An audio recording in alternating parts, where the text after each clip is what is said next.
আল্লাহ পাকের ওলি হযরতে মালিক ইবনে দিনার সিয়ারুস সাহাবার ভিতরে এসেছে। আল্লাহর ওলি মালিক ইবনে দিনার রাহমাতুল্লাহি আলাইহি হুজুর খানে দাঁড়িয়ে দাঁড়িয়ে দেখলেন। এই দৃশ্য দেখে আল্লাহর ওলির চোখের কোণ থেকে পানির টুসাগুলো গড়িয়ে যায়। ও যুবকেরা, আল্লাহর ওলি আল্লাহ পাকের দরবারে বিড়বিড় বিড়বিড় করে বলতে লাগলেন, ও রব্বুল আলামিন আল্লাহ, আমি ইমামে মালিক ইবনে দিনার আল্লাহ আপনার আনুগত্য করি, আল্লাহ আপনার হাবিবের আনুগত্য করি। রব্বুল আলামিন আল্লাহ, আমরা দুনিয়ার মানুষ, আল্লাহ আমরা রুজির জন্য দুনিয়া ঘুরতে হয়, আল্লাহ তোমার ইবাদত করি বটে, কিন্তু আমাদের পেটের চিন্তাও করতে হয়। ও রব্বুল আলামিন আল্লাহ, আমি মালিক ইবনে দিনার আজ থেকে নিয়ত করলাম, আল্লাহ আমি এক জায়গায় বসে বসে বসে বসে আল্লাহ আপনার ইবাদত করব, আপনার জিকির করব। কুরআনুল কারীমের ভাষায় ওয়াযাকিরিন আল্লাহ কাসীরা, আল্লাহ পাকের জিকির করনে ওয়ালাকে মহান আল্লাহ বড় পছন্দ করে নাই। জোরে বলেন সুবহানাল্লাহ। এই যুবকেরা, আল্লাহর ওলি যখন আল্লাহর কাছে বললেন, ইমামে মালিক রাহমাতুল্লাহ আলাইহি হুজুর ওই জায়গা থেকে আবারও সফরনামা শুরু করলেন। আল্লাহর ওলি সফর শুরু করে আবারও কিছু দূর গিয়ে বিশ্রাম করলেন। একটি কুয়া দেখতে পেলেন। আল্লাহর ওলি ইমামে মালিক রাহমাতুল্লাহ আলাইহি হুজুরের পিপাসায় হুজুরের কলিজাটা যেন শুকিয়ে যায়। আল্লাহর ওলি কুয়ার ধারে গেলেন, কিন্তু না না না, ইমামে মালিক দেখতে পেল কুয়ার পানিটা নিচু, অনেক নিচে স্তরে নেমে আছে। মনে রাখুন, আমরাও যেসব এলাকায় আপনার বাস করেন, শীত গ্রীষ্ম বর্ষা একটা ঋতু ঋতু ভাব থাকে। এই প্রচন্ড গরমে পানি অনেক সময় কলে উঠতে চায় না, ঠিক না? আরবের জমিনে অনেক কূপ ছিল, কুয়া ছিল। প্রচন্ড যখন গরম তাপদাহ ছিল, কোন কোন মৌসুম শুষ্ক এমন থাকতো যে কূপের পানি উপরে উঠতো না, নিচেই থাকতো। আল্লাহর ওলি পানি পান করবে বলে গিয়েছে, গিয়ে দেখতে পেল পানি একদম নিচে।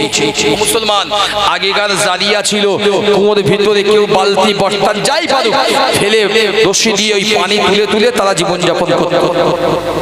আমরা হয়তো দেখিনি খুব একটা, কিন্তু আমাদের আব্বা জানরা দাদু জানরা তাদের নাকি জীবনযাপন এমন ছিল। আল্লাহর ওলি দাঁড়িয়ে দাঁড়িয়ে চিন্তা করছে, আল্লাহ পানির পিপাসায় আমি মালিক, আমার এই কণ্ঠগুলো শুকিয়ে গিয়েছে, রব্বে কারীম পানি কি করে পাবো? চিন্তা করছে, দূরে গিয়ে চুপ করে দাঁড়িয়ে গিয়েছে। দাঁড়িয়ে আস্তে আস্তে ওখানে আর সহ্য করতে পারলেন না, পিপাসা বসে গেলেন। কিছুক্ষণ পর দেখতে পেল, শুনবেন এটা, কিছুক্ষণ পর দেখতে পেল কিছু হরিণের দল, হরিণের দল চোট বেঁধে দৌড়ে এসে আল্লাহ পাকের এই কুয়ার সম্মুখে দাঁড়িয়েছে। আর তাদের দাঁড়াতো দেরি, খনাক খনাক শব্দ হাদিসের বর্ণনা দিয়ে পানির নিচে থেকে উপরে উঠতে দেরি হয়নি। একবার জোরে বলেন সুবহানাল্লাহ। ইনি দাঁড়িয়ে বসে বসে দেখছে এই অপরূপ দৃশ্য। আল্লাহ, আমি তোমার বান্দা, আমি ইমামে মালিক, আমি পানি পেলাম না। আল্লাহ, পানির নিচে স্তর অনেক নিচে, নিম্নে। আর সামান্য জঙ্গলে হরিণগুলো দৌড়ে দৌড়ে এলো, পানিগুলো আস্তে আস্তে উপরে উঠে গেল। ইয়ে কেমন?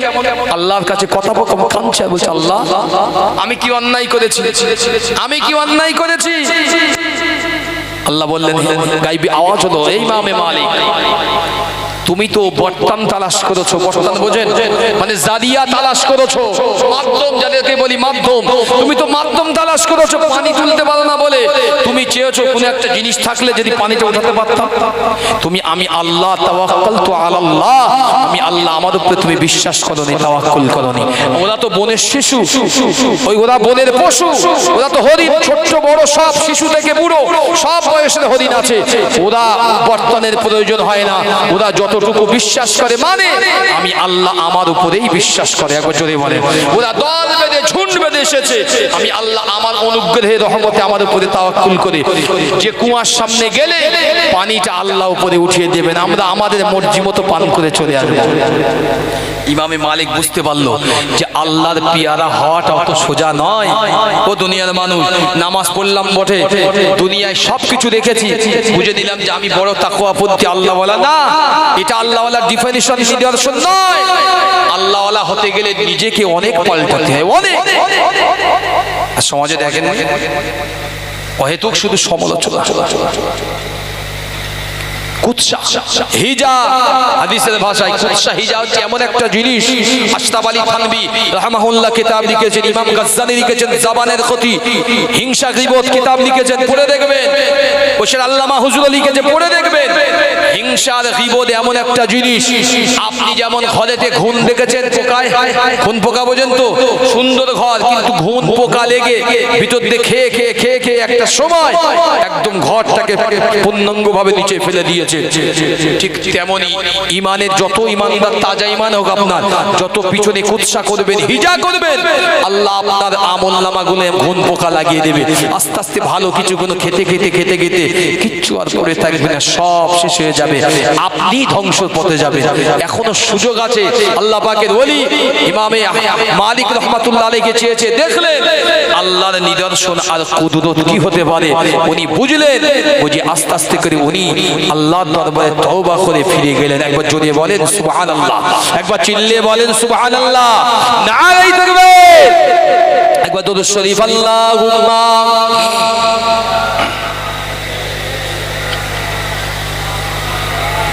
পড়েন যদি পড়ে,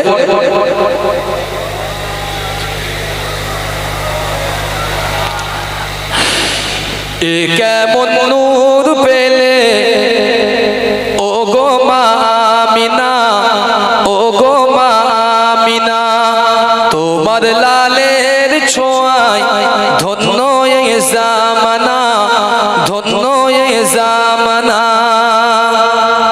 সুবহানাল্লাহ বলবেন না? এই রাসূলুল্লাহর জন্য তো ধন্য এই জামানা, নাকি কথা বুঝলেন না? না আমার ঘরে অন্য কেউ আছে নাকি? কেউ নেই তো? এই নবীকে ভালোবাসি তো, নিঃসন্দেহে ভালোবাসি। একবার জোরে সুবহানাল্লাহ বলেন, নারে তাকবীর। এ কেমন নূর পেলে ও গো মা আমিনা, ও গো মা আমিনা, তোমার লালের ছোঁয়ায় ধন্য এ জামানা, ধন্য এ জামানা। খোদার ওই কাবা দুলে দুলে কয় মারহাবা, দুলে কয় মারহাবা। এলো আজ ধরার বুকে এ যে কাবার কাবা, এ যে কাবার কাবা। খোদার ওই কাবা দুলে দুলে কয় মারহাবা, দুলে কয় মারহাবা। বলে আজ এলো ধরায় এ যে কাবার কাবা, এ যে কাবার কাবা। আসিলেন হয়ে ধরায় রহমাতাল লিল আলামিন, রহমাতাল লিল আলামিন। গুনাহগার পাপী তাপীর পরকালের জমিন, পরকালের জমিন। একবার জোরে বলেন, আরো জোরে বলেন। আসিলেন হয়ে ধরায় রহমাতাল লিল আলামিন, রহমাতাল লিল আলামিন। গুনাহগার পাপী তাপীর পরকালের জমিন, পরকালের জমিন। হবে না তোমার মতো তুমি যে বেমিসাল, তুমি যে বেমিসাল। একটু জোরে বলেন সুবহানাল্লাহ। আমার নবীর মতো কেউ হবে নাকি গো? এই কেউ হবে? আমার রাসূল, আমার রাসূলের উদাহরণ উপাস্য কাউকে দেওয়া যায় না। আমার রাসূলকে নিয়ে উদাহরণ চলে না। রাসূল রাসূলই নিজেই। একবার জোরে বলেন সুবহানাল্লাহ। নিজের উপমা নিজেই। এটাই হচ্ছে পৃথিবীর ইতিহাসের সত্য, আর কারোর জন্য এই লকাব ব্যবহার হয়নি। হবে না তোমার মতো তুমি যে বেমিসাল, তুমি যে বেমিসাল। হবে না তোমার মতো তুমি যে বেমিসাল, তুমি যে বেমিসাল। যে দেখে সেজন বলে এ যে নূরে কামাল, এ যে নূরে কামাল। এ কেমন নূর পেলে ও গো মা আমিনা, ও গো মা আমিনা। এ কেমন নূর পেলে ও গো মা আমিনা, ও গো মা আমিনা। তোমার লালের ছোঁয়ায় ধন্য এ জামানা, ধন্য এ জামানা।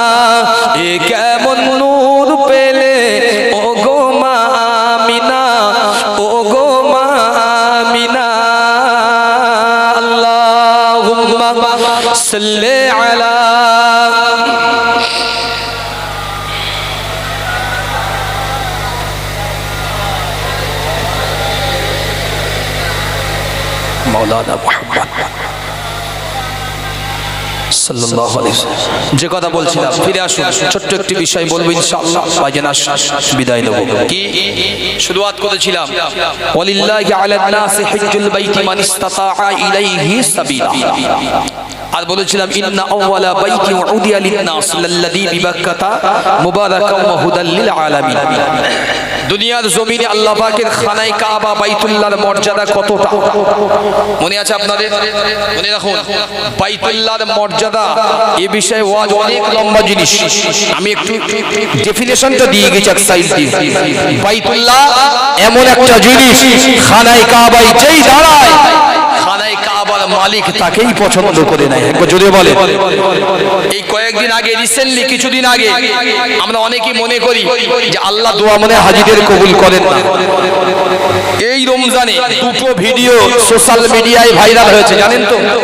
দুটো বলে দিচ্ছি, একটা পাকিস্তানি ভাইয়ের ভিডিও, একটা বাংলাদেশি ভাই, যা সোশ্যাল মিডিয়া জানেন। দেখেন কি পাকিস্তানি ভাইটা দোয়া চাচ্ছে আল্লাহ পাকের খানায়ে কাবার একদম দূরে দাঁড়িয়ে। তিনি খানায়ে কাবা ওই পরিষ্কারের কাজ করেন, পরিষ্কার।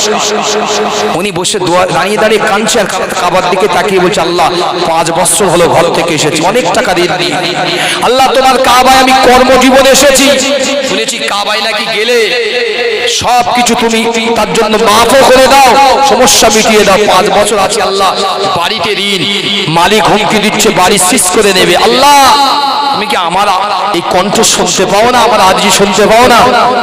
দোয়া করেছে একদিন, পরের দিনেই আমার আল্লাহ একজন ধনকবরের মনটাকে আল্লাহ গলিয়ে দিয়েছেন। জোরে বলে। সে ওর সঙ্গে যোগাযোগ করে ওকে ডাকলো, কত টাকা ঋণ? এত টাকা। সমস্ত টাকা পাকিস্তানি ব্যাংকের নিজের অ্যাকাউন্ট থেকে ট্রান্সফার করে তার ঋণ শোধ করে দিয়েছেন। জোরে বলে।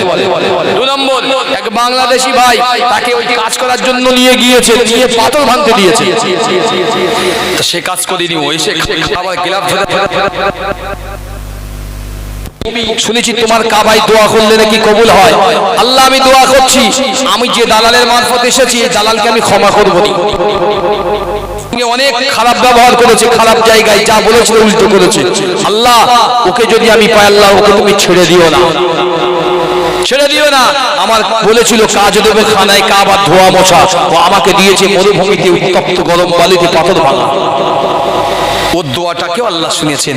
খানায় কাবার কর্তৃপক্ষ ওর ওই কষ্ট করে দোয়া চাটা আল্লাহ তাদের নজরে ফেলে দিয়েছেন। পরের দিন এই কর্তৃপক্ষ, যে কোম্পানির টেন্ডার, কোম্পানি তাকে ডেকে বলল, তুমি আজ থেকে এইখানে ধোয়া মোছার কাজে নিযুক্ত হয়ে যাও, তোমার বেতন পেয়ে যাবে। যদি বলে কে বলেছে দোয়া কবুল হয় না? কে বলেছে? হাজী সাহেব হজ করে এসছে, হাজী সাহেব হজ করে এসছে, এসে গায়ে গরমের সময় গেঞ্জিও নি, গামছাটা ছিল আস্তে আস্তে খুলে গলায় বেঁধে নিয়েছে, গ্রামে বসে আছে, ঘুরছে। একদিন জিজ্ঞেস করছে, হাজী সাহেব আপনি গায়ে কিচ্ছু রাখেননি, সতরে কাপড়ও রাখেননি? হাজী সাহেব বলছে, গরমের সময় কি করবো? কথা বলতে পারলেন না? আমরা যারা দুনিয়ার জমিনে ফায়দার জন্য করি, শুনে নেন, আপনি রেগে গেলে আমার কিছু করার নেই, আমি আপনাকে বলছি শোনেন। আল্লাহ রাসূল আমার নূর নবী কোন হাদিস যদি জীবদ্দশায় দেখাতে পারেন, আল্লাহ রাসূল ইচ্ছাকৃত কখনো নিজের সতর বা নিজের এই পরিধানের কাপড় সম্পূর্ণ খুলে কারোর সামনে রঙ্গ হয়েছে, একটা হাদিস দেখাতে পারেন। গরম ছিল না মক্কায়, কষ্ট ছিল রাসূলুল্লাহ, সব ছিল, সব ছিল, কিন্তু রাসূলুল্লাহ এটাই মেনেছে। হাজী সাহেব এটাই আদর্শ সুন্নাত হওয়া দরকার। কথা বলতে পারলেন না? কেউ কেউ তো বললাম কি ডিগ্রি দেখায়, ডিগ্রি মানে হজের ডিগ্রি, আমি হাজী, তোমার ডিগ্রি যাও কবরে যাও, যাও। হাজী সাহেব হজ করে এসে উনি বিড়ি খাচ্ছে, কোন হাজী সাহেব, আমি নিজে যেখানে থাকি মিথ্যা বলছি না, ইউটিউব হচ্ছে, সোশ্যাল মিডিয়ায়। হাজী সাহেব ওমরা করে এসে আমার বলছে, হুজুর আলী কি একটা লোক খুব কালো উঁচু লম্বা আমাকে ধাক্কা মেরেছে হারাম শরীফ। তারপর আচ্ছা আমিও মেরেছি, বুঝতে পারলেন না? আমিও দিয়েছি। আমি ডেকে বললাম, তুমি আপনি ঠিক কাজ করেছেন, আপনি ঠিক কাজ করেছে। কি হচ্ছে ওটা? কি হচ্ছে ওটা? বক্সে কি হচ্ছে? যে কথা বলছিলাম আপনিও মেরেছেন? বলছেন হ্যাঁ। কিছু বলিনি। আচ্ছা ওই মানুষটা আমার থেকে অন্তত 1 ফুট লম্বা, মানে সেনেগালের লোক, নাইজেরিয়ার কালো মানুষ, আপনি ধাক্কা মেরেছেন, কিছু বলেননিও? বলেছে আইয়া হাজিউ মাফি। আচ্ছা আপনার লজ্জা করে দিল যে মানুষটা খানায় কাবায় গিয়ে নিজের চরিত্র পাল্টাতে পারলো না, অন্তত সেই মানুষটার জন্য হজ আর মদিনে মে মুঝে ভি अब बुला लीजिए, तरसती है मेरी आंखें, तरसती है मेरी आंखें, मुझे वापस बुला लीजिए मेरे आका मदीने में मुझे भी अब बुला लीजिए मेरे मौला मदीने में मुझे भी अब बुला लीजिए। अल्लाहुम्मा सल्ले अला सय्यिदिना, खूब मोहब्बत व अला आली,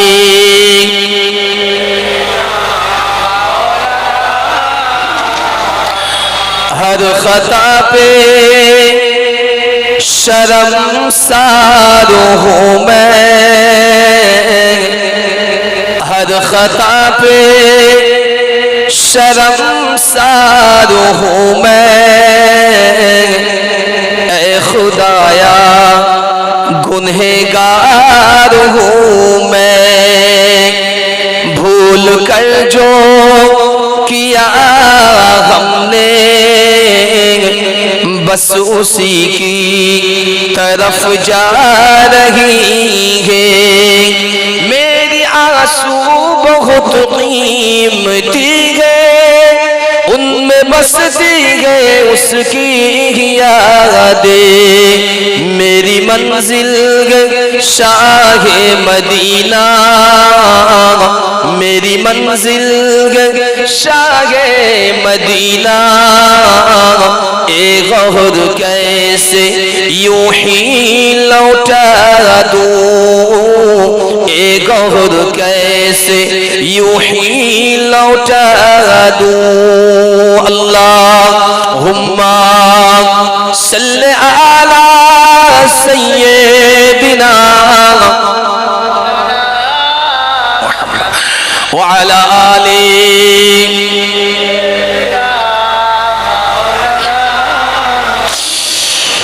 মনটা যদি হইতো প্রবল হাওয়া,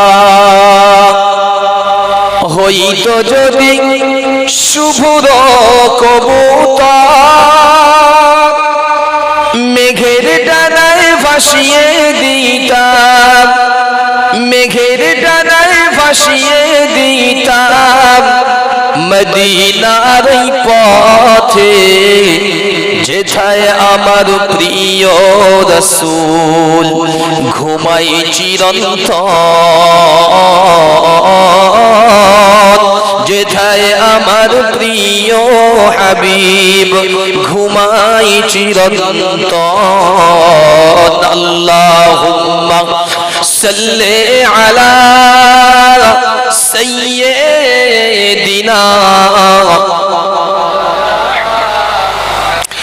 ওয়া আলা আলি সাইয়্যিদিনা মুহাম্মদ। সকলে আমার সঙ্গে পড়ে, লা মাওজুদা ইল্লাল্লাহ, লা মাকসুদা ইল্লাল্লাহ, লা মাওজুদা ইল্লাল্লাহ, লা মাকসুদা ইল্লাল্লাহ, লা মাতলুবা ইল্লাল্লাহ, লা মাহবুবা ইল্লাল্লাহ। পড়ো লা ইলাহা ইল্লাল্লাহ, একসঙ্গে আওয়াজ দিয়ে লা ইলাহা, লা ইলাহা ইল্লাল্লাহ মুহাম্মাদুর রাসূলুল্লাহ। হুর গিলমান শারা, আরো পড়েন ফেরেশতা তারা পড়িতে আছেন তারা কালেমা লা ইলাহা ইল্লাল্লাহ লা ইলাহা ইল্লাল্লাহ মুহাম্মাদুর রাসূলুল্লাহ সকলেই পড়েন সাল্লাল্লাহু আলাইহি ওয়াসাল্লাম আলহামদুলিল্লাহ আলহামদুলিল্লাহি রাব্বিল আলামিন ওয়াল আকিবাতু লিল মুত্তাকিন ওয়াস সালাতু ওয়াসসালামু আলা রাসূলিহিল কারীম আম্মা বা'দ সম্মানিত আজকের এই মাহফিলের স্বনামধন্য সভাপতি খাস করে ফুলফুলা দরবার শরীফ থেকে আগত পীরজাদা এবং পীর সাহেব, বিশেষ করে আমন্ত্রিত দিগের ওলামায়ে হাজরাত, বিশেষ করে আপনাদের গ্রামের মসজিদের সম্মানিত পেশী ইমাম সাহেব হুজুর এবং মুয়াজ্জিন সাহেব, সম্মুখে বসে থাকা নামাজি পরেজগার মুত্তাকি মুরব্বিয়ান চাচা জান আব্বা জানেরা, রাস্তায় ঘোরাফেরা করা নওজোয়ান তরুণ যুবকেরা এবং কিছু বসা এবং কিছু ঘোরা অবস্থায় সামনে পিছনে পর্দার ভিতরে অথবা বাইরে আমার মা ও বোনেরা, আল্লাহ পাকের দরবারে সর্বপ্রথম আজকের এই বক্তব্য শুরুতে প্রারম্ভিক লগ্নে শুকরানা আদায় করি যে আল্লাহ দুনিয়ার সমস্ত দুর্যোগ কাটিয়ে আল্লাহ একটি সুন্দর মনোরম পরিবেশের মধ্যে থেকে মহান আল্লাহ আজকের এই রাত্রে আমাদের মতো হতভাগা খাকসার গুলোকে আল্লাহ তার মসজিদের সামনেই চত্বরে আল্লাহ এই জান্নাতি বাগানে আমাদেরকে মেহমান বানিয়েছে। যে আল্লাহ আমাদেরকে জান্নাতি বাগানে মেহমান বানিয়েছে, আমরা সে আল্লাহর দরবারে সকলে একবার শুকরানা আদায় করি, আল্লাহর প্রশংসা সকলে একবার পড়ি আলহামদুলিল্লাহ আলহামদুলিল্লাহ। পরে পরে জানাই অগণিত দরুদ ও সালাম নূর নবী দয়ার নবী শাফিউল মুজনাবিন কাঈদুল মুরসালিন ইমামুল হুদা বিশ্বনবী মুহাম্মদুর রাসূলুল্লাহ সকলেই পড়ে সাল্লাল্লাহু আলাইহি ওয়াসাল্লামের উপরে বর্ষিত। সম্মানিত আমার ভাইরা, আমার পরে একে একে ওলামারা এসে ওয়াজ করবে, আমি একটু ভিন্ন ধর্মের ওয়াজ আপনাদের কাছে একটু করে যাই। যদি হয়তো শুনেছেন বা এমন আঙ্গিকে শোনেন যারা বসেছেন, আপনাদের ইমাম সাহেব হুজুর আমার পাশে আছেন, আমরা কম বেশি দেখতে দেখতে শাওয়াল মাস প্রায় শেষের দিকে, একেবারে 24-25 দোরগোড়ায়, মানে রাত পড়েছে মানে প্রায় 25। তো আমরা শাওয়ালের পরে আমাদের কাছে একটা মাস আল্লাহ পাক দেবেন, নাম হচ্ছে পবিত্র জুলকদ। জি জি জি। তারপরে আসে পবিত্র জুলহিজ্জা বা জিলহজ যেটাকে বলে। আল্লাহ পাকের যারা মেহমান হন খানায়ে কাবা, অটোমেটিক্যালি তাদের ডেট আসতে শুরু করেছে, বেরিয়ে যাবে আর কয়েকদিনের ভিতরে আল্লাহর খানায়ে কাবার জন্য। আমরা প্রত্যেকেই জানি যে খানায়ে কাবার গুরুত্ব মুসলমানদের জন্য ঠিক কতটা। আজকের এই আরাকপুর গ্রামের মানুষ নামাজ আদায় করলাম আমরা, আমাদের এখান থেকে পশ্চিম ওই দিক দেখিয়েছে।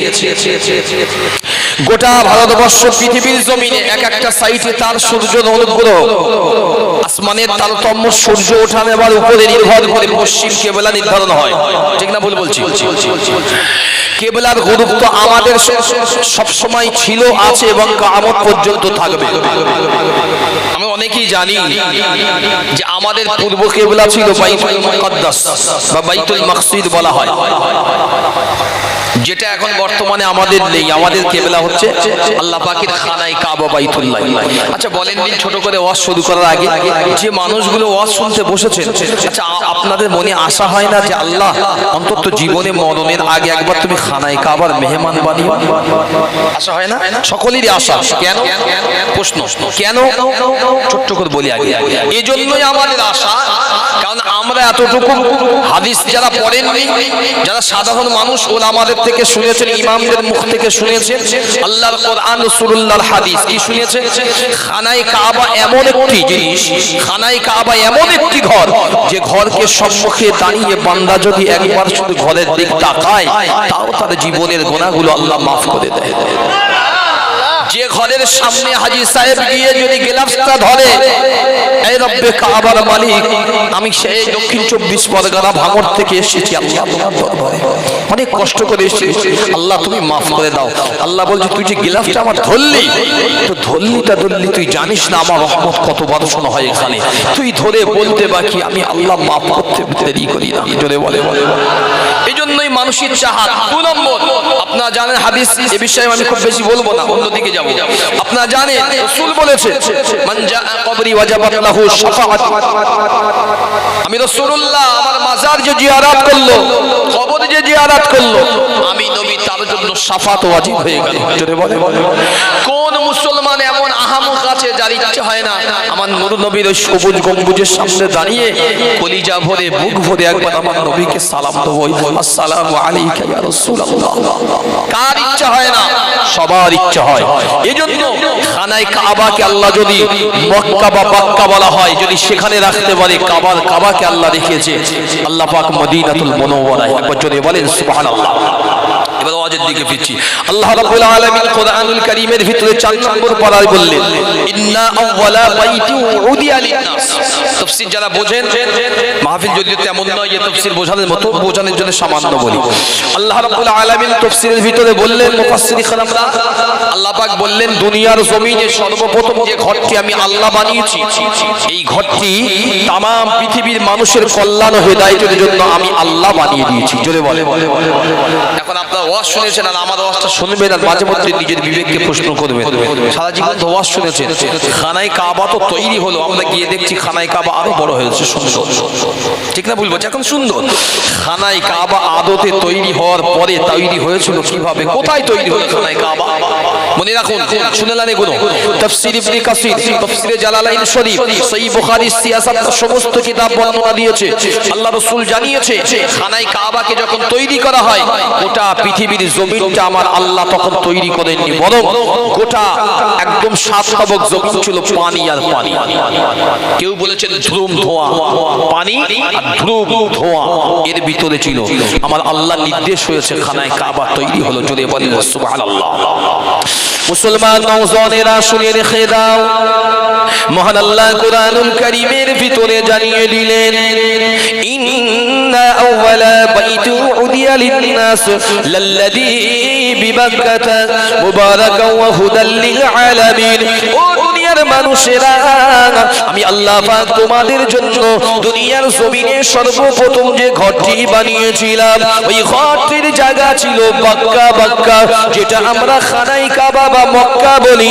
আল্লাহ পাক কোরআনে বাক্কা শব্দ ব্যবহার করেছেন, ওটি আর অন্য কিছু ছিল না। আল্লাহ পাক এক তারিখে ফেরেশতা জিবরিল আমিনকে হুকুম দিলেন, ও নূরে মুজাসসাম, ফেরেশতা জিবরিল আমিন চলে যান। আল্লাহ পাকের ফেরেশতা দাঁড়িয়ে বলেছিল বিইজ্জাতিকা ওয়া জালালি, আল্লাহ পাক লাব্বাইক, আমি জিবরিল হাজির।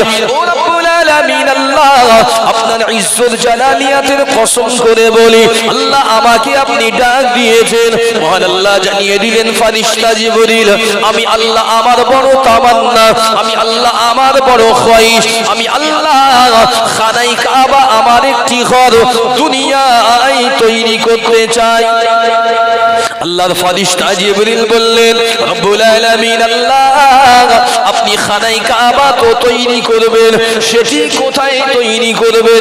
আল্লাহ পাক জানিয়ে দিলেন, ও ফেরেশতা জিবরিল, এটি হবে সপ্তম জমিন, দুনিয়ার যেটা আমরা মানুষ বসবাস করে এই জমিনের মধ্যবর্তী অঞ্চলে, অর্থাৎ জমিনের মিডল পয়েন্টে আমি আল্লাহ আমার ঘরটা তৈরি করে দাও।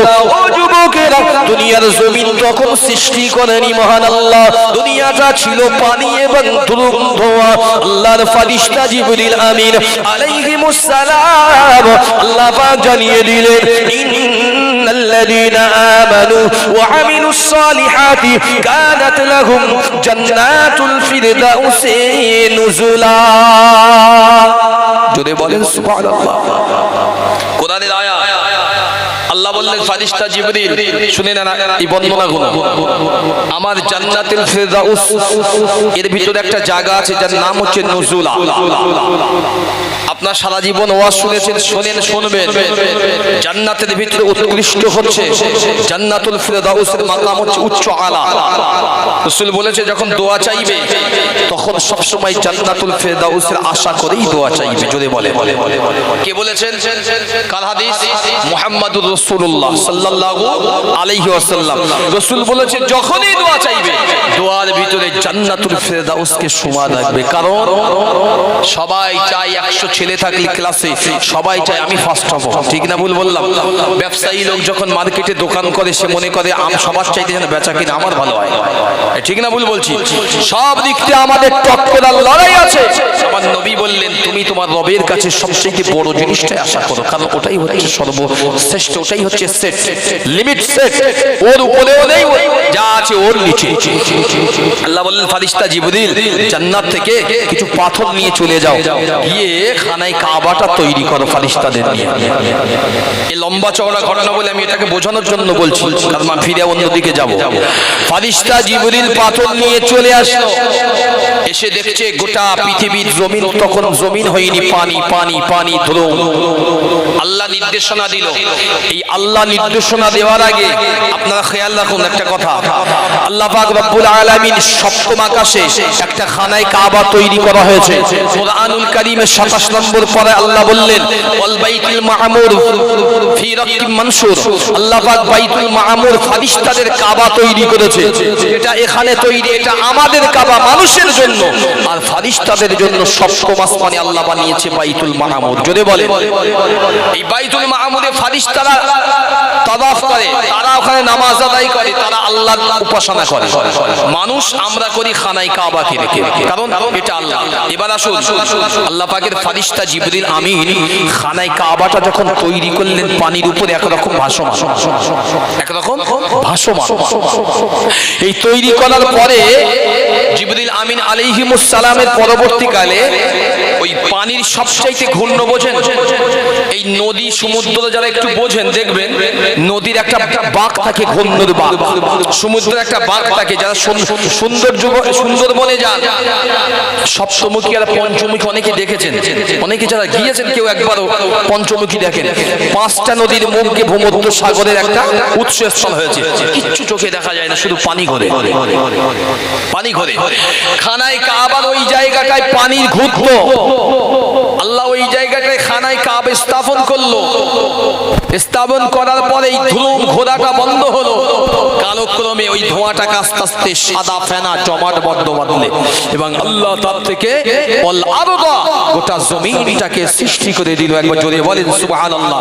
যে জমিনে আপনি আছেন বসে, আমিও আছি, এই জমিনটাই ধুম থেকে আল্লাহ সৃষ্টি করে দিল। এবার ফিরে আসুন, কাবা তো হলো, শুনেছেন, কিন্তু এই কাবার কোনো অস্তিত্ব ছিল না। কাবার কোনো অস্তিত্ব ছিল না। আব্বাজান আদম শফিউল্লাহকে আল্লাহ পাক যখন জান্নাত থেকে দুনিয়ার জমিনে অবতরণ করেন, আব্বাজান আদম শফিউল্লাহ মাটি দিয়ে, অনেকে বলেছেন পাথর না, মুফাসসির বলেছেন তাফসিরে মাটি দিয়ে খানায় কাবার ভিত্তি পুনরায় গড়েছিলেন। যদি বলেন সুবহানাল্লাহ। শুরু হচ্ছে আমাদের আদি পিতা দিয়ে। আপনারা অনেকেই জানেন যে আদি পিতা, আমাদের যিনি পিতা ছিলেন ইব্রাহিম খলিলুল্লাহ, আমাদের আদি পিতা, কিন্তু আমাদের জাতির পিতা ইব্রাহিম খলিল, আর আদি পিতা হচ্ছে হযরত আদম শফিউল্লাহ। তিনি গড়েছিলেন খানায় কাবা মাটি দিয়ে। তখনকার যুগে পাকাপোক্ত কোনো ব্যবস্থা ছিল না। আপনারা সারা জীবন শুনেছেন, আর আমি আপনাকে বলছি শোনেন, আল্লাহ বলেছে, আমার কথা নয়, মুফাসসির ইকরাম তাফসীর খুলে দেখবেন। আল্লাহ পাক তার নিজস্ব তাজাল্লি, ফের বলছে শুনলেন এই জিনিসটা, আল্লাহর নিজস্ব তাজাল্লি মানে আল্লাহর নিজস্ব নূর রূপের তাজাল্লি। আল্লাহ প্রথমে আল্লাহ পাকের আরশে আজিম থেকে বাইতুল মাহমুদ থেকে প্রথম বাইতুল মাহমুদের উপরে আল্লাহ পাক নিক্ষেপ করে। বাইতুল মাহমুদ ট্রান্সফার করে খানায় কাবায়, খানায় কাবা থেকে ট্রান্সফার হয় গোটা দুনিয়ার জমিনে সপ্তম আসমান পর্যন্ত, এমনকি সমুদ্রের পাদদেশে। আপনি যেখানেই যাবেন আল্লাহর নূরের জ্যোতির ফোকাস সে জায়গায় পাবেনই পাবেন। একবার যদি বলে, মুফাসসির বলেছেন নবী ইউনূস যখন মাছের পেটে ছিলেন তিনিও একটা ফোকাস পেয়েছিলেন। উনি পেরেশান ছিলেন, ফোকাসটা কোথায়? পরে যখন বুঝলেন এটা অন্য কিছু না, আল্লাহ পাকের নিজস্ব জাতি নূরের ফোকাস, আল্লাহর নিজস্ব জ্যোতির ফোকাস। একবার যদি বলেন সুবহানাল্লাহ। আল্লাহ পাক রব্বুল আলামিন খানায়ে কাবা দ্বিতীয়বার তৈরি করে দিলেন। একে একে চলে গেল দুনিয়ার জমিন থেকে। আব্বাজান আদম শফিউল্লাহ বিদায় নিয়ে চলে গেলেন। আল্লাহ আব্বাজানের কলিজা টুকরা সন্তান হযরতে নবী আল্লাহ নবী আদমের কলিজা টুকরা সন্তান, যাকে আল্লাহ এই দুনিয়ার জমিনে নবুয়ত দিয়েছিলেন, নাম হলো কি? শীষ আলাইহিস সালাম। কথিত আছে তার মাজার নাকি আমার ইন্ডিয়া। শুনবেন, এই লম্বা চওড়া কিস্সা, কিন্তু রাসূল সম্পর্কে কিছু আলোচনা করতে গেলে কাবা সম্পর্কে এগুলো না বললে বুঝবেন না। একদম ছোট করে দিয়েছি বোঝানোর জন্য। সব ক্ষেত্রে জোড়া দিয়েছিলেন, শীষের ক্ষেত্রে জোড়া দেননি। শীষের ক্ষেত্রে জোড়া দেননি। আব্বা তো পেরেশান হওয়ারই কথা। আপনারা যারা বসে আছেন ঘরে যদি যুবতী মেয়ে থাকে, বয়স মোটামুটি বিয়ে দেওয়ার মতো, যদি সঠিক সন্তান না পান, কষ্ট হয় না বাবা? কোথায় পাবো একটা ভালো ছেলে? ভালো যুবক ছেলে ঘরে আছে, একটা ভালো মেয়ে পাচ্ছেন না, সে বাবু কষ্ট। একটা ভালো বৌমা পাচ্ছি না, কষ্ট। আল্লাহর নবী আদম আল্লাহর কাছে দোয়া চাচ্ছে, আল্লাহ এই ছেলেটার জোড়া কেন দিলেন না? কেন দিলেন না? আমি পুরো লম্বা কিস্সা বলছি না, সেই বুখারী রিওয়ায়াত সিরা ইবনে হিশাম বর্ণনা করলেন। আল্লাহ পাক রব্বুল আলামিন ফারিস্তা জিবরিলকে দিয়ে জান্নাত থেকে একটা হুর পাঠিয়েছিলেন, আর হুরের মাথায় আল্লাহ জান্নাতের টুকরি অর্থাৎ বিয়ের সমস্ত খাঞ্জা সাজিয়ে মহান আল্লাহ দুনিয়ার জমিনে আদম শফিউল্লাহর ঘরে পাঠিয়েছিলেন। নবীর সঙ্গে শীষ আলাইহিস সালামের সঙ্গে জান্নাতি হুরের আমার আল্লাহ বিবাহকে সম্পাদন করে দিয়েছিলেন। একবার জোরে বলেন সুবহানাল্লাহ। এই দুনিয়ার জমিনে নবীকে আল্লাহ পাঠাবেন, আমার নবীকে। আমার দিকে শুনছেন? আল্লাহ তার নবীকে পাঠাবেন, আমার নবীকে। দুনিয়া শুরু হয়েছে, তো আল্লাহর মনোকামনা ছিল এটাই, সবার শেষে নাহানুল আখিরুন আস-সাবিকুন, আমি আল্লাহ আমার বিশ্ব নবীকে দুনিয়ায় পাঠাবো। শুধু পাঠাবো না, খানায় কাবার অদূরেই পাঠাবো। হাজী সাহেব যারা হজ করতে গিয়েছেন জানেন, আল্লাহ পাক রব্বুল আলামিনের দরবারে কবুলিয়াত পাহাড়ের নাম হলো আবু কুবাইস পাহাড়। কি বললাম? আবু কুবাইস পাহাড়। রাসূলুল্লাহ যেখানে জন্ম হয়েছে, মৌলুদুন নবী শরীফ, ওই রাসূলুল্লাহর বাড়ির পাশে ছিল আবু কুবাইস পাহাড়। ওই পাহাড়ের উপরেই আদম শফিউল্লাহ একটা সময় গিয়েছিলেন। একবার জোরে বলেন সুবহানাল্লাহ। ফিরে আসুন, এইবারে আপনাদের কাছে মূল ওয়াজে ফিরে আসি। সামনে কুরবানি, ছোট্ট কয়েকটা জিনিস বলি। এই যারা বসে আছেন একটা কথা ছোট্ট করে শুরুয়াত করে শোনে। আমার প্রশ্ন আমার পক্ষ থেকে, জীবনে ওয়াজ শুনেছেন? মুসা কালিমুল্লাহ শুনেছেন তো? কালিম মানে বন্ধু। ইব্রাহিম খলিলুল্লাহ, খলিল মানে বন্ধু। শুনবেন, একটা নবী ছিলেন তার নাম দানিয়াল, দানিয়াল হুব্বুল্লাহ, হুব্বুল্লাহ মানে বন্ধু। ঈসা রুহুল্লাহ, তিনিও পবিত্র বন্ধু। আর মুহাম্মদ হাবিবুল্লাহ সাল্লাল্লাহু আলাইহি ওয়াসাল্লাম, তিনিও বন্ধু। এখন আপনারা আরেকটা মানুষ একটু নিজের বিবেক দিয়ে প্রশ্ন করুন তো, সব যদি আল্লাহর বন্ধু হয়, অরিজিনাল বন্ধু চিনবেন কি করে? বুঝতে পারলেন না? অরিজিনাল বন্ধু আপনার কে? ধরে নেন এই গ্রামের যুবক আছে, অনেকে ওয়াজ শুনছেন, হয়তো শুনেন আমার কথাগুলো। আল্লাহ যেমন কোরআনে বললেন আলা ইন্না আউলিয়া, বহু বচন শব্দ ব্যবহার করেছেন মহান আল্লাহ। আউলিয়া আল্লাহ বোঝাতে চেয়েছেন আমার যারা বন্ধু হয়। আমাদের তো দুনিয়ায় বন্ধু আছে না নেই? আছে। বললি রাগ করবেন না তো? এই রেগে যাবেন না তো? এই আমাদের বন্ধু কিরম জানে? একজন বিড়ি খাচ্ছে পাশে, একজন মধ্যে একটা দে, কয়েকটা দে, হয়ে গেল একটা বন্ধু। একজন খৈনিয়ারা খৈনি সবে বের করেছে, চলছে, পিছন কিনে দেখেছেন, কিনে গুঁতো দিচ্ছে, একটু লিশ, একটা বন্ধু। আর কিছু বন্ধু আছে চার দোকানে গেলে সাক্ষাৎ হয়, তার সঙ্গে বসে বসে আলোচনা, চা দে, তুই একলা খাবি, একটা বন্ধু। সমাজে এখন কিছু গেজা করা আছে, এদের চোখে চোখে ইশারা হয়ে যায়, এরা একটা বন্ধু। কিছু মদ মাতাল আছে, এরা একটা বন্ধু। আর কিছু বন্ধু আছে নামাজের সময় হলে মুসল্লি, চল জামাতের সময় যাচ্ছে মসজিদে চল। এখন আপনাদের বিচারে আমি ছেড়ে দিলাম পরে কি এর ভিতরে শ্রেষ্ঠ বন্ধু কারা? যারা আল্লাহর জন্য, দিনের জন্য আমার বন্ধু বানায়, আল্লাহ খুশি হওয়ার জন্য আমাকে ডেকে নিয়ে আসে, তারাই তো আমার অরিজিনাল বন্ধু। আল্লাহ বলেছে যারা আমার বন্ধু হয়, আমি আল্লাহ আমার ক্যাটাগরিতে, আমি আল্লাহ তাদের জন্য কোনো ভয় খৌফের, কোনো ডরের ব্যবস্থা করিনি। একবার যদি বলে আমি আল্লাহ তাদের জন্য কাফি। তো দুনিয়ার জমিনে এত নবী বন্ধু ছিল আল্লাহ, কিন্তু সব বন্ধুর থেকে আল্লাহ কেড়ে নিয়েছেন। কি করেছেন বললাম? কেড়ে নিয়েছেন, দিয়ে দাও, ফেরত দাও, যা দিয়েছি ফেরত দাও। একমাত্র মুহাম্মদুর রাসূলুল্লাহ সাল্লাল্লাহু আলাইহি ওয়াসাল্লামকে আল্লাহ কেড়ে নেননি। আল্লাহ বলেছেন হাবিব আপনি চান শাফাআতু শাফি, আমি আল্লাহ আপনাকে দেব, আপনি চাইতেই থাকেন। আর অন্য কোন নবীকে বলেনি। ফিরে আসুন আমাদের যাদেরকে আমরা জাতির পিতা বলি, হযরত ইব্রাহিম খলিলুল্লাহ, সামনে আসছে কুরবানি। কি বললাম? সামনে আসছে কুরবানি। অনেকে কুরবানি করি, ইতিহাসও জানি, বোঝানোর জন্য বলছি। আল্লাহ পাকের নবী ইব্রাহিম খলিলুল্লাহ সন্তান ছিল না। তাফসীর বলছে, কেউ বলেছে 86 বছর, কেউ বলেছে 79 বছর, কেউ বলেছে 89 বছর।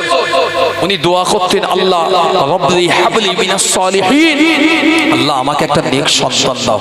যারা আছেন মুরব্বি অনেকেই জানেন, যাদের ছেলে শুধু মেয়ে আছে ছেলে নেই, এরাও জানে ছেলের জ্বালাটা কতটা দুনিয়ার জমিনে। যাদের শুধু ছেলে আছে মেয়ে নেই, এরাও জানে যে মেয়ের জ্বালাটা কতটা, ঠিক না? সকলেই মিলিয়ে দরকার, তাই না? একটা সুখী ভালো লাগে পরিবার। বাপের কাছে যখন ছেলে আর মেয়ে উভয় থাকে, বাপ সব দিক থেকে খুশি থাকে যে একটা সাহারা আছে। যখন একটা অপশন থাকে, বাপের কাছে কোনো অপশন থাকে না। আল্লাহ নবী ইব্রাহিম বললেন, আল্লাহ আমাকে একটা সন্তান দেন, আমার কি বংশ বিস্তার হবে না? আল্লাহ আমার কি দুনিয়ার জমিনে কোনো আমার সন্তানাদি থাকবে না? ঠিক এই সময় আপনার পূর্ণ কিছু কিসসা, এতটুকু আমি ওদিকে যাচ্ছি না। আম্মা জান যিনি ছিলেন সারা রাদিয়াল্লাহু তাআলা আনহা, নবী ইব্রাহিম খলিলের বড় বিবি, ওনার জোড়াজুড়িতে আম্মা জান হযরতে হাজেরাকে ইব্রাহিম খলিলুল্লাহ পুনরায় দ্বিতীয় বিয়ে করেছিলেন। একবার জোরে বলেন সুবহানাল্লাহ। আর এর গর্ভেতেই আল্লাহ দিয়েছিল হযরতে নবী ইসমাঈল যাবিউল্লাহ। একবার জোরে বলেন সুবহানাল্লাহ।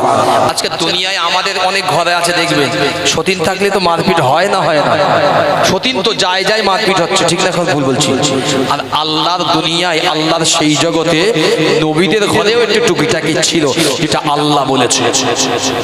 আল্লাহ নবী ইব্রাহিম খলিলুল্লাহ, শুনিয়ে নেন, আল্লাহ নবী ইব্রাহিম খলিলুল্লাহ আলাইহিমুস সালাম বড় বিবি আম্মা জান সারা রাদিয়াল্লাহু তাআলা আনহার জোড়াজুড়ি তিনি বারে বারে স্বামীকে বলেছিল, ও আল্লাহ পাকের নবী ইব্রাহিম, ও আল্লাহর নবী ইব্রাহিম, আপনি দ্বিতীয়বার একটা বিয়ে করেন, আপনি তাকে যদি বিয়ে করেন, আল্লাহ যদি তার ওরাস থেকে একটি সন্তান দেয়, মহান আল্লাহ আপনার বংশটাকে দুনিয়ার জমিনে রেখে দেবে।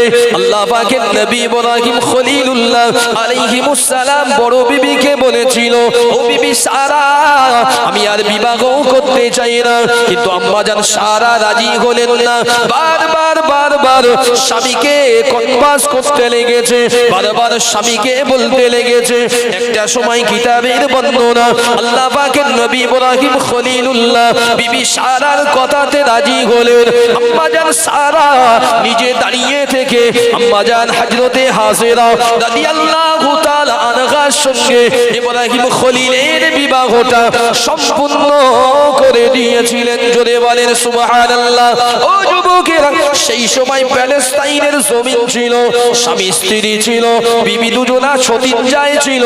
কিন্তু না, এক তারিখে আল্লাহ পাকের বান্দি নবী কুলের একজন মাতা আম্মা জান হযরতে হাজেরা রাদিয়াল্লাহু তাআলা আনহা বড় বিবি, বড় সতীন, বড় যা আম্মা জান সারার সঙ্গে ঝগড়া বানিয়ে রাগারাগি মনোমালিন্য ঘটিয়ে ঘর থেকে বার হয়ে চলে গেলেন। তাফসীর ইবনে হিশামের ভিতরে এসেছে, আম্মা জান হাজেরা চলে গেলেন। আম্মা জান হাজেরা আস্তে আস্তে পথ চলা শুরু করলেন। মনে মনে ভাবতে লেগেছেন, এই জীবন আমি হাজেরা আর রাখবো না, সারা জীবন দাসীগিরি করলাম, এখনো আমার স্বামীর সংসারে এসে বড় যার তার কথা গুঞ্জনা সইতে হয়। ও যুবকেরা, আম্মা জান